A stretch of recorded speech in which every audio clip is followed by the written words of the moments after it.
Uh, Today, I'd like to talk to you about child language development.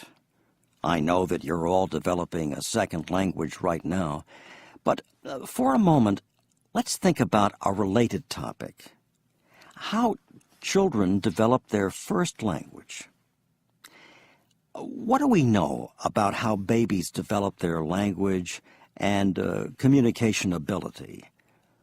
Well, first of all, we know that babies are able to communicate as soon as they are born, even before they learn to speak their first language. At first, they communicate by crying. Crying lets their parents know when they are hungry, unhappy, or uncomfortable. However, they soon begin the process of acquiring language.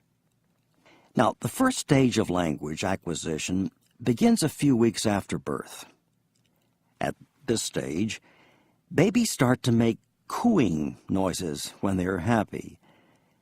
Then, around 4 months of age, they begin to babble.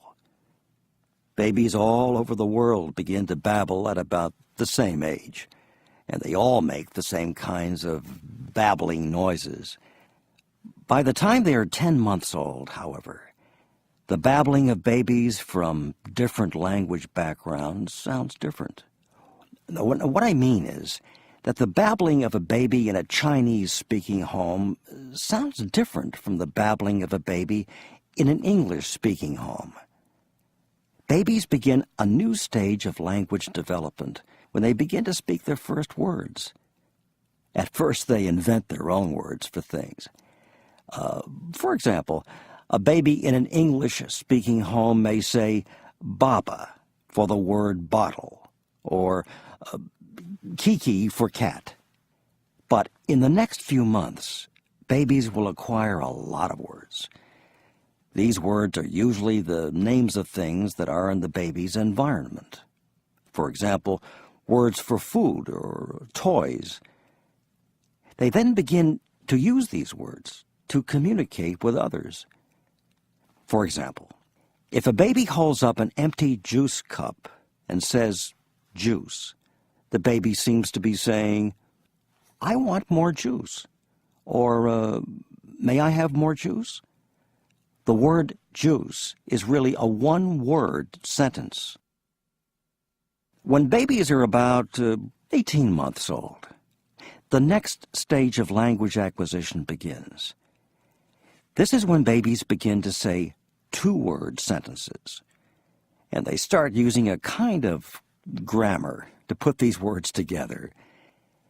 This type of speech is called telegraphic because all but the most essential words are left out.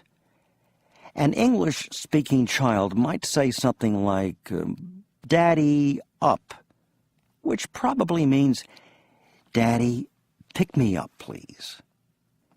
Children begin to learn more grammar between age 2 and 3. For example, they begin to use the past tense of verbs because they've learned the rule of how to make the past tense.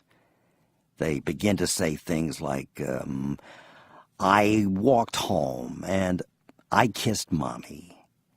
But they also tend to overgeneralize this new grammar rule and make a lot of mistakes.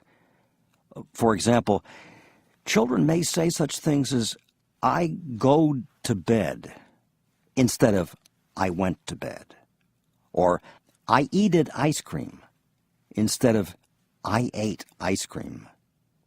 See, the children have learned the past tense rule for regular verbs like walk and kiss, but they haven't learned that they cannot use this rule for all verbs. For verbs like eat that are irregular, the past tense form must be learned individually.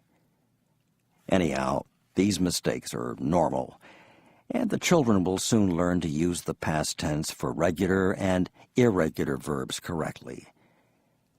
The children then continue to learn other grammatical structures in the same way. If you think about it, really it's quite amazing how quickly babies and children learn their language, and how similar the process is for babies all over the world. Do you remember anything about how you learned your first language during the early years of your life? Think about the process for a minute. What was your first word? Was it mama or maybe papa? Now, think about the process of learning English as a second language. Can you remember the first word you learned in English? I doubt that it was mama.